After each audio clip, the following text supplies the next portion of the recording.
Hi everyone, it's Adam with Wireless Restoration, and today I've got a video about flipping this. It's like a, it's actually a pretty nice dresser. I think it's wood for the most part. There might be a little bit of particle board mixed in there.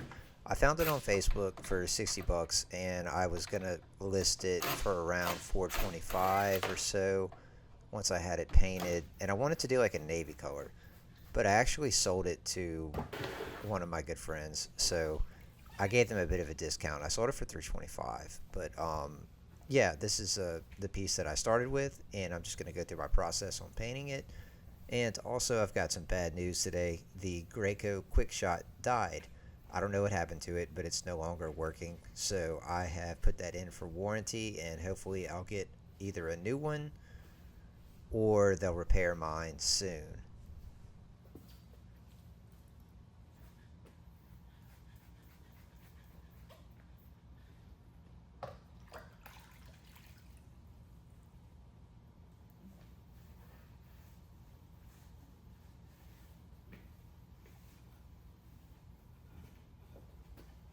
So nothing too complicated here. I just use crud cutter and some water to rinse with to make sure I get all the residue off.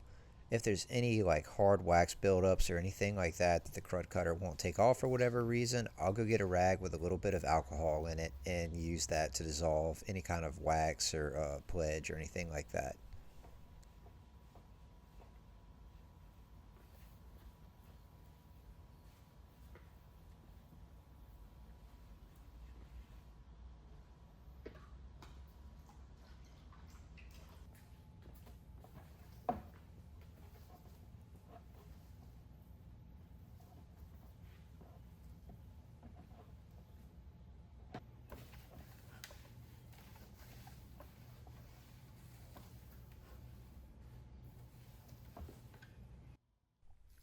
So this is a Mercaderos 5-inch random orbit sander, and I like it a lot. It's great. I prefer these over the Festool.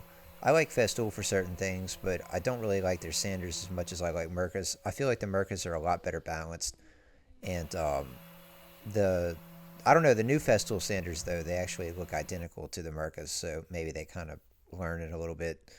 And I'll just sand in the corners wherever I can't get with a surf prep pad by hand, and I'll do the same thing on the dresser carcass itself. Just trying to flatten the finish out as much as I can. I'm using a 220 grit sandpaper, and pretty much the same thing on the sanding sponges that you see me use. I'm really just trying to get a flat surface, and whenever I see that the sandpaper has kind of made contact and flattened all the areas out, then I'll move on to cleaning it off and getting ready for primer.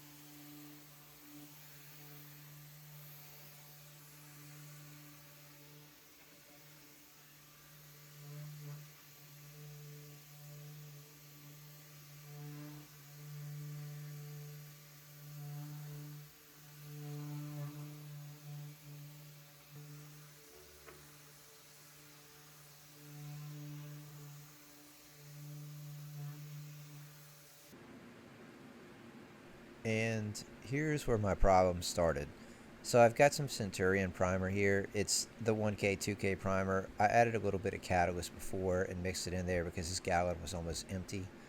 And it's a 5% catalyzed product, which means whatever volume you're mixing, you add 5% of that volume of the catalyst. And it's a water-based catalyst, but I will say that it's very messy. This is probably my favorite primer right now, though. I find that it's really versatile, and I like the ability that it works as a refinishing primer and on new wood, and it's water-based. And I found that I haven't had many issues with the adhesion. Um, Centurion had a primer before this that I had some problems with, but this one I haven't had any issues with, and I like it a lot. I'll probably continue to use it as long as I'm using an airless, unless I'm spraying lacquer or something like that. Then I'll probably just use a vinyl sealer. But yeah, I'm using a 308 tip, and also I'm using the Quickshot, and I kind of noticed that on this for some reason, whenever I was spraying it, the Quickshot was like the pressure was higher than it normally was, but it was using like it was a lot louder, and it sounded like it was something was just wrong with it. I'm pretty OCD about cleaning my spray guns out, so I never really leave catalyst or paint or anything like that in my sprayer, and I always clean it out very well. Now, I don't really know exactly what was causing this problem, but I guess, um, well, you'll see. I mean, in the next few clips, you'll see that I'm not using the Graco Quick Shot anymore. I'm using my other sprayer.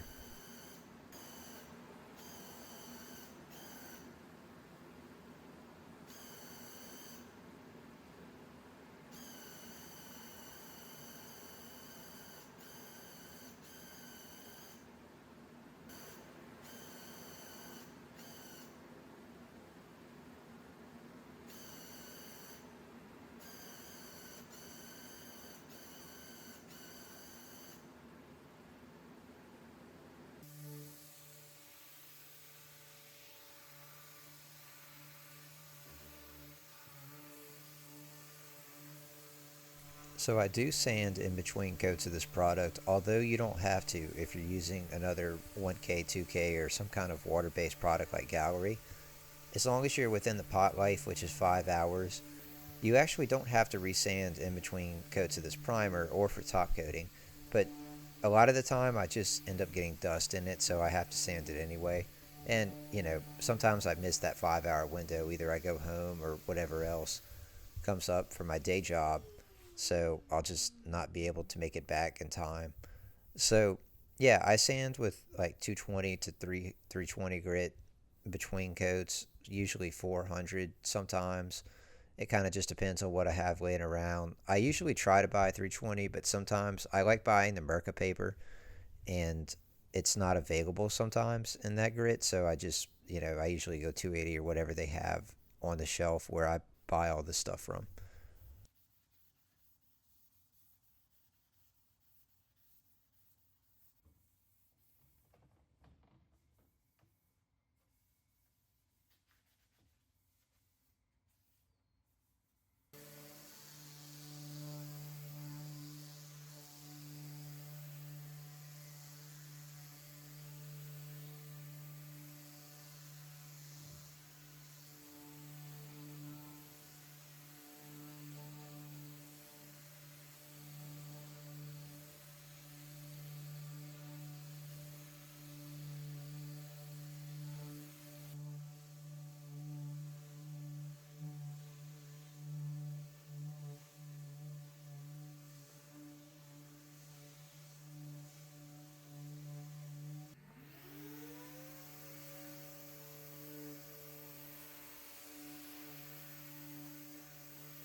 So this is the first coat of top coat, and I'm using Gallery series from Sherwin Williams.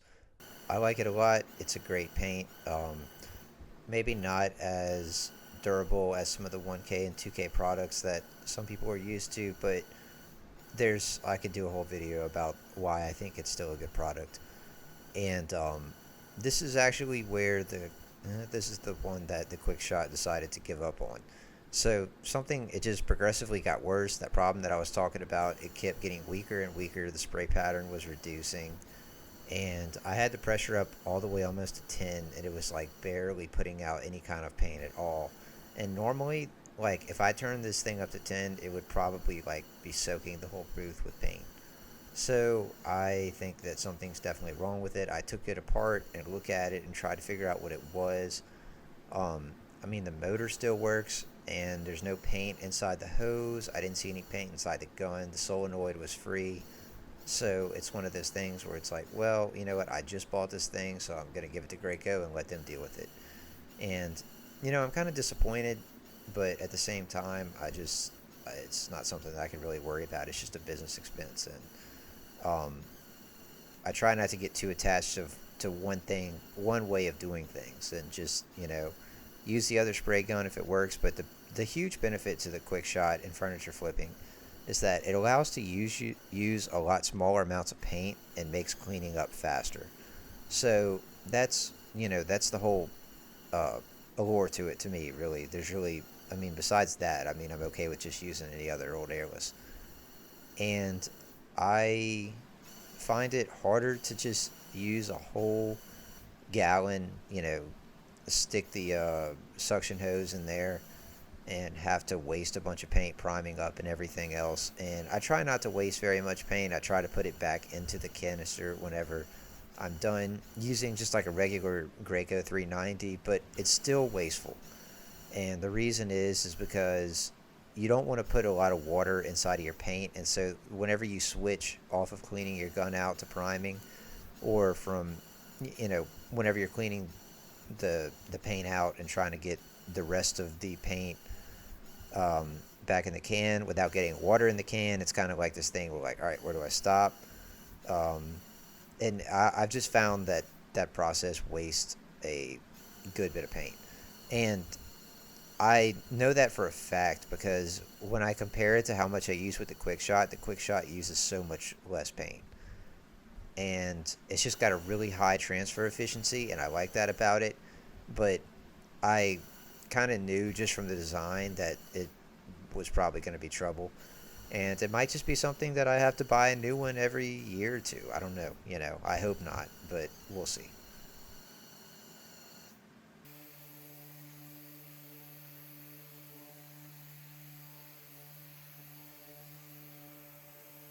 I also forgot to mention this color is a cross between Farrow and Ball's Stiff Key Blue and Railings. So I told him at Sherwin-Williams, the guy that I know there that works there, I just said, look, just mix up, go whatever you think is halfway between these two colors as far as the tint load goes. And I'd say he did a good job with it. It came out great, and I like the navy color.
So we're on the final top coat here, and as you can see, I'm back to using the Graco 390 cordless.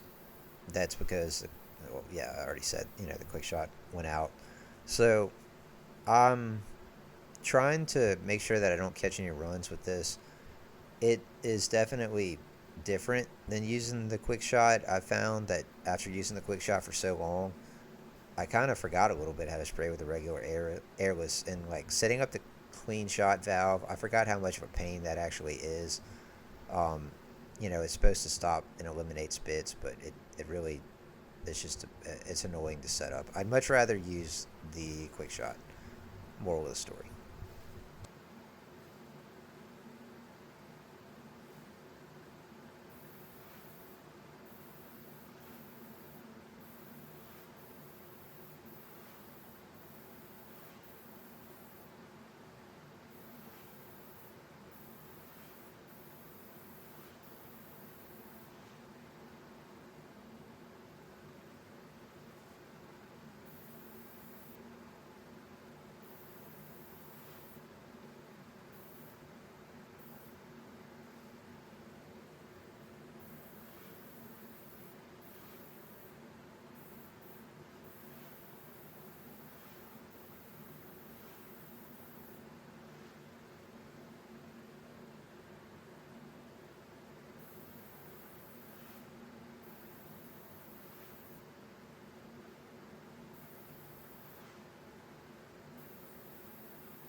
So, it's definitely the trend right now to paint everything gold or have always gold hardware, but I kind of like the way this dark rubbed bronze looked on the navy color. It to me it showed up pretty well, and it's not really very overwhelming. I think it looked pretty classy. So, I actually just opted to leave it on, and then I was going to give it to the client and let them make a decision about the hardware. But yeah, you can see the final paint job in here. It looks really good, actually. I mean, I'm really happy with it. And it just goes to show that, man, starting with a good piece of furniture sometimes can just be a lot easier that has minimal filling to do like this one did. And yeah, it makes things a lot easier sometimes to start with a good piece that is just really nice to work with.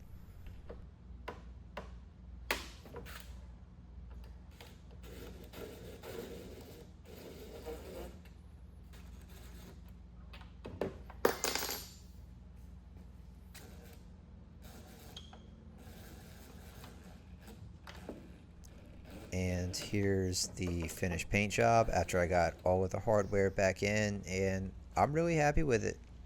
Client loved it, and I think it definitely also looks really good against this new backdrop that I got. And if you're interested in a video on the wallpaper, I can do that. But yeah, please subscribe if you like this kind of content, and thanks for watching.